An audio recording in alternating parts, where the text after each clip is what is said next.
కీర్తనలు 4:8 నేను ఒంటరిగా నుండినను నీవే నన్ను సురక్షితముగా నివసింపజేయుదువు. కీర్తనలు 23:4 గాఢాంధకారపు లోయలో నేను సంచరించినను ఏ అపాయమునకు భయపడను. నీవు నాకు తోడయుందువు. నీ దుడ్డు కర్రయు నీ దండము నన్ను ఆదరించును. కనుక ఈ ఒంటరితనం గురించి ఇక్కడ దావీదు మహారాజు రాసి ఉన్నారు. ఒంటరితనం అనేది ప్రతి ఒక్కరి జీవితంలో కొన్నిసార్లు వస్తుంది. కొన్నిసార్లు ఒంటరిగా విడవబడిన స్థితి అనేది వస్తుంది. మరి ఈ ఒంటరితనం అనేది మనం జీవితంలో వచ్చినప్పుడు ఆ ఒంటరితనంలో మనం ఏం చేయాలి? దేవునికి ఇంకా దగ్గర అవ్వాలి. అయ్యో నేను ఒంటరితనం అయిపోయింది, నేను ఒంటరిగా ఉన్నాను, నన్ను ఎవరు చూడటం లేదు, నాకు ఎవరు లేరు అని బాధపడి మరి నా జీవితం ఎందుకు ఇలా అయిపోయింది, నాకెందుకు ఈ కష్టాలు వచ్చాయి, నాకెందుకు ఈ బాధలు, నాకెందుకు ఈ వ్యతిరేకతలు, నాకెందుకు అవమానాలు, ఇలా మాట్లాడకుండా దేవునిపై ఆధారపడి జీవించినప్పుడు మనకు ఏమవుతుందంటే మంచి జరుగుతుంది. ఆ సమయంలోనే దేవునికి ఇంకా దగ్గర అవుతాము. ఇక్కడ ఏమంటున్నాడంటే గాఢాంధకారపు లోయలో నేను సంచరించినను ఏ అపాయమునకు భయపడను అంటున్నాడు.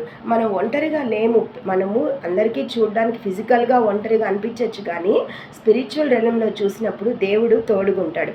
ఎవరైతే ఒంటరిగా ఉంటారో, మరి దిక్కు లేకుండా, ఎవరు లేకుండా, కష్టాలు, అవమానాలు, నిందలు, మరి స్టేట్ ఆఫ్ రిజెక్షన్, మరి అబాండన్ అయ్యి ఎవరికి తోడు లేకుండా నిరాకరించబడి వ్యతిరేకతల్లో, అవమానాలు, నిందల్లో ఉన్న ఎవరికైనా దేవుడు అనుక్షణం ఆయన తోడుకుంటాడు. ఎటువంటి పరిస్థితుల్లో కూడా దేవుడు ఎవరిని విడవడు. ఇంకా ఆ ఒంటరితనంలోనే మరి దేవునికి దగ్గరయ్యే ఆవశ్యకత కూడా ఉంది.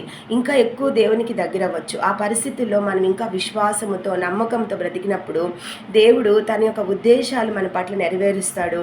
మరి ఆయన మన జీవితంలో తన కలిగి ఉన్న ప్రణాళికలు కూడా నెరవేర్చే అవకాశం కూడా ఎక్కువ ఉంటుంది. ఆ పరిస్థితుల్లోనే, ఆ స్థితిలోనే దేవుడు ఎక్కువగా దర్శిస్తాడు. మనకి యోసేపు కథ అందరికీ తెలుసును పాత నిబంధనలో. మరి యోసేపు ఎంత వ్యతిరేకతలు అనుభవించాడు. సొంత అన్నలే ఈర్ష్యతో ఆయన తీసుకొని వెళ్ళి కొట్టి బాగా తన్ని రక్త గాయాలు చేసి ఒక గుంటలో పడేసినప్పుడు అది కూడా ఒంటరితనమే కదా, అది గాఢాంధకారపు లోయ కదా. ఆ పరిస్థితుల్లో ఆయనకి తండ్రి లేడు. తను అతిగా ప్రేమించే తన తండ్రి యాకోబు తన దగ్గర లేడు. మరి అన్నలందరూ అలా చేసేశారు. ఎంత అవమానం, ఎంత నింద, ఎంత బాధ, ఎంత కష్టము. కానీ ఆ పరిస్థితిలో దేవుడు యోసేపుని విడిచిపెట్టాడా? అప్పుడే దేవుడు యోసేపుని వాడుకున్నాడు. ఆ పరిస్థితిని దేవుడు ఏం చేశాడంటే ఆ కీడును యోసేపుకి మేలుగా మార్చేశాడు. ఆ పరిస్థితుల్లోనే యోసేపుకి దేవుడు ఏం చేశాడంటే ఆయన యొక్క ఉద్దేశాలు, ఆయన యొక్క ప్రణాళికలు యోసేపు పట్ల ఏం కలిగి ఉన్నాడు, మళ్ళీ ఆయనకి ఇచ్చిన కళలు, ఎటువంటి కళలు ఇచ్చాడు యోసేపుకి, అవన్నీ నెరవేర్చే కాలం దగ్గరైనట్టు మనము చూడగలము. కాబట్టి అక్కడ ఆ గుంటలో పడ్డాడు కాబట్టి యోసేపు ఐగుప్తు దేశంలోకి ప్రవేశించాడు. అక్కడికి వెళ్ళిన తర్వాత కూడా తన యజమానైన పోతిఫరు భార్య ఎంతో నింద ఆయన మీద వేసి అవమానానికి గురి చేస్తుంది. అక్కడి నుంచి మళ్ళీ చెరసాలలోకి వెళ్తాడు.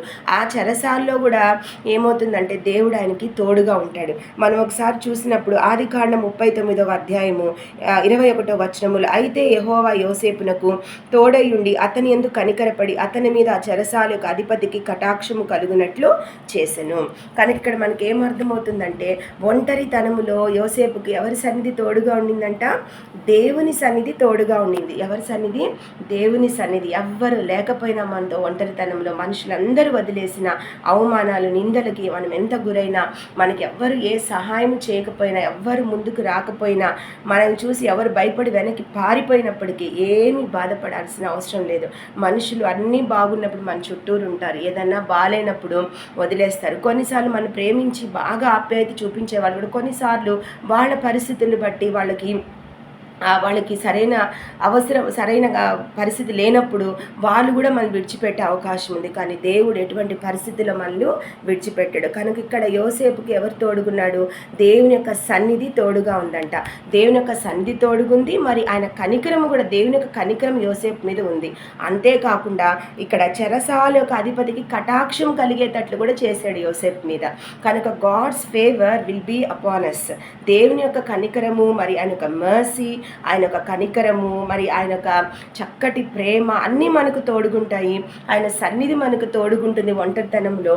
అదే పరిస్థితుల్లో ఇతరులకు కూడా మన పట్ల కటాక్షం కలిగేటట్టు, ఇతరులకు కూడా మన పట్ల ప్రేమ కలిగేటట్టు, ఇతరులు కూడా మనకు సహాయంగా నిలబడగలిగేటట్టు దేవుడు ఆ పరిస్థితిలో చేస్తాడు. మనం విడిచిపెట్టే పరిస్థితే ఉండదు. కాబట్టి పిట్ అనేది అది భయంకరమైన శ్రమకు గుంట అనేది సాదృశ్యంగా ఉంది. అవమానాలు, నిందలు, వ్యతిరేకతలు, విడవబడుట, ఇవన్నీ ఉంటాయి పిట్ అన్నాక.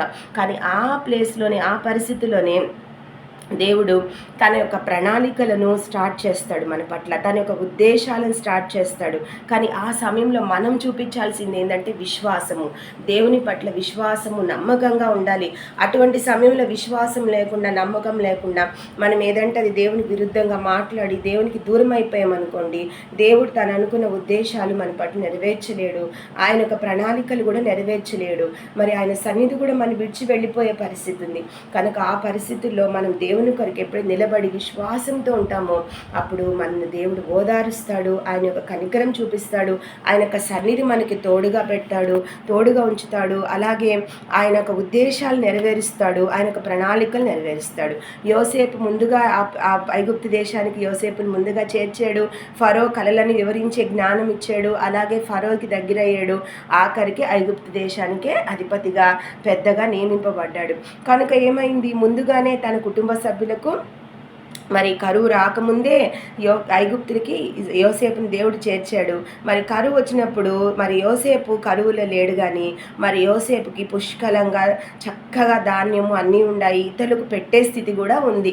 కానీ అక్కడే ఉండుంటే మరి ఆ గుంటలో పడకుండా అక్కడే తన అన్నదమ్ముళ్ళతో తిరుక్కుంటా అక్కడే ఉండుంటే ఏమై ఉంటుంది, యోసేపు కూడా ఆ కరువులోకి ప్రవేశించి ఉంటాడు, ఆయన కూడా కష్టపడి ఉంటాడు. కానీ ఆ గుంటలో పడినందువల్ల దేవుడు ఆయన్ని మంచిగా ప్యాలెస్కి నడిపించాడు, ముందుగానే ఆయన ఒక మంచి ఉన్నత స్థితిలో పెట్టాడు. మరి భవిష్యత్తులో ఆయన కుటుంబాన్ని కూడా కరువులో ఆయన ఆదుకొని పోషించే విధంగా దేవుడు యోసేపును వాడుకున్నాడు అనమాట. So from pit to palace అంటే గుంట నుంచి ఆయన ఎక్కడికి చేరాడు, చక్కగా పెద్ద రాజభవనంకి, మరొక దేశానికే మంచి అధికారిగా నియమింపబడ్డాడు. కనుక ఆ గుంటలో ఆయన ప్రవేశించకుండా ఉండుంటే ఆయన కరువులో నశించిపోయేవాడు, తన కుటుంబానికి మరి ఇశ్రాయేళ్లకు మరి ఆయన ఏమీ చేయలేకపోయి ఉండేవాడు. కాబట్టి దేవుడు ఒక కీడును మనకు మేలుగా మారుస్తాడు. అటువంటి కీడు, అటువంటి కష్టము కలిగినప్పుడే ఆయన తన యొక్క ఉద్దేశాన్ని నెరవేర్చడం ప్రారంభిస్తాడు, తన యొక్క ప్రణాళికను మన పట్ల నెరవేర్చడం ప్రారంభిస్తాడు, మనల్ని ఓదారుస్తాడు, మన మీద కనికరం చూపిస్తాడు, ఆయన సన్నిధి మనకు తోడుగా ఉంచుతాడు. కాబట్టి ఇక్కడ కీర్తనకారుడు అంటాడు 119వ కీర్తన 71వ వచనంలో, నేను నీ కట్టడలను నేర్చుకున్నట్లు శ్రమ నొందినుట నాకు మేలాయను. కాబట్టి శ్రమలు వచ్చినప్పుడు మనకు వాటి తర్వాత వచ్చే బ్లెస్సింగ్స్ మనకు అర్థం కావు, కానీ శ్రమ వచ్చి వెళ్ళిపోయిన తర్వాత మనకు ఎటువంటి బ్లెస్సింగ్స్ వస్తాయి మనకు అప్పుడు అర్థమవుతుంది. అప్పుడు మనకు అనిపిస్తుంది, ఆ రోజు నేను ఆ శ్రమ పడిందే మంచిదైంది, ఆ శ్రమ నేను పడకుండా ఉండి ఈరోజు నాకు ఈ అదృష్టము కలిగేది కాదు, ఈ ఆశీర్వాదాలు వచ్చేవి కాదు. యోసేపు కూడా అనుకోని ఉండొచ్చు, ఆ రోజు ఆ గుంటలో పడాను కాబట్టి నేను ఐగుప్తు దేశానికి నడిపింపబడ్డాను, ఈరోజు ఒక అధికారిగా ఉన్నాను, నా కుటుంబాన్ని అంతటిని కూడా నేను పోషించుకొని మంచిగా ఒక మంచి పరిస్థితిలోకి వాళ్ళు నడిపించుకోగలిగాను. ఆ రోజు నాకు ఆ శ్రమ కలిగింది మంచిదే, నా దేవాది దేవుడు నాకు దాన్ని ఒక మేలుగా మార్చాడు, ఒక ఆశీర్వాదాలుగా నన్ను మార్చాడు అని ఆయన కూడా దేవుని స్తుతించి ఉంటాడు. కాబట్టి ఇక్కడ కీర్తనకారుడు కూడా అంటున్నాడు, ఆ శ్రమ నాకు కలిగిందే మంచిదైంది, ఆ శ్రమ నాకు కలిగింది కాబట్టి ఈరోజు నేను నాకు దేవుని యొక్క ఏమంటాడు కట్టడలన్నిటి ఆయన యొక్క ఉపదేశాలను, ఆయన యొక్క వాక్యాన్ని, మరి ఆయన కట్టడలను ప్రతి ఒక్కటి నేను నేర్చుకొని నా జీవితము ధన్యమైపోయింది అని కీర్తనకారుడు మరి దేవుణ్ణి స్తుతిస్తున్నాడు ఇక్కడ. కనుక ఒంటరితనం అనేది మన జీవితంలో అది ఆ స్థితి ఎలా ఉంటుందంటే, దేవుడు తన ఉద్దేశాలను, ప్రణాళికలను మన పట్ల నెరవేర్చడానికి, మనల్ని ఒక మంచి దాంట్లోకి చక్కగా ఆయన యొక్క స్వారూప్యంలోకి మార్చుకోవడానికి ఆయన ఉపయోగించుకొని ఒక సాధనం ఒంటరితనము. అందుకే ఎవరైనా ఒంటరిగా ఉన్నప్పుడు బాధపడాల్సిన అవసరమే లేదు. నాకెవ్వరు లేరు, నేను ఎందుకు ఇలా అయిపోయాను, నేను ఎందుకు ఇలా రిజెక్ట్ చేయబడుతున్నాను, నేను ఎందుకు ఇలా వ్యతిరేకతలు అనుభవిస్తున్నాను, నాకెందుకు అవమానం, నాకెందుకు నిందలు, ఈ మాటలన్నీ పక్కన పెట్టేసి మరి ఆ ఒంటరితనంలో దేవునికి బాగా దగ్గరై దేవుని స్తుతిస్తూ, దేవుని ఆరాధిస్తూ, దేవుని యొక్క చిత్తాన్ని కూడా మనం అడుగుతూ ప్రార్థనాపూర్వకంగా వాక్యానుసారంగా ఉన్నప్పుడు తప్పక ఆ ఒంటరితనంలో దేవుడు మనం దర్శించి ఆయన యొక్క ఉద్దేశాలని మన పట్ల నెరవేర్చి, ఆయన ప్రణాళికను నెరవేర్చి మనకు మంచి చేస్తాడు. So God's mercy will be there upon us and God will comfort us also and God's presence will be with us. కాబట్టి లోన్లీనెస్, ఒంటరితనం అనేది మన జీవితంలో అదొక దేవుడు వాడుకునే ఒక సాధనం అని మనము ఆలోచించుకోవాలి. కాబట్టి ఒంటరితనంలో ఏమి భయపడాల్సిన అవసరం లేదు, దేవుడు మనకు తోడుగుంటాడు. మరి అది మన జీవితంలో it's one of the part అని మనం అనుకొని ముందుకు వెళ్ళిపోవాలి. కాబట్టి దేవాది దేవుడు ఈరోజు ఈ వాక్యముతో మనం బలపరుస్తున్నాడు. మరి మనం ఏదన్నా దేవుని దగ్గర పొందుకో పొందుకోవాలంటే కొంత శ్రమ, కొంత బాధ మనం అనుభవించాల్సిన అవసరం ఉంది. ఆ శ్రమ అయిపోయిన తర్వాత దేవుని యొక్క ఉద్దేశాలు మన పట్ల ఎంత గొప్పగా ఉంటాయంటే, కొంచెం ఓపిక, కొంచెం విశ్వాసం, కొంచెం ఓపిక, కొంచెం సహనం మనము పెట్టి విశ్వాసముతో దేవుని పట్ల నమ్మకంగా ఉంటే ఆయన ఇచ్చే ఈవులను మనం పొందుకోవచ్చు. Praise the lord.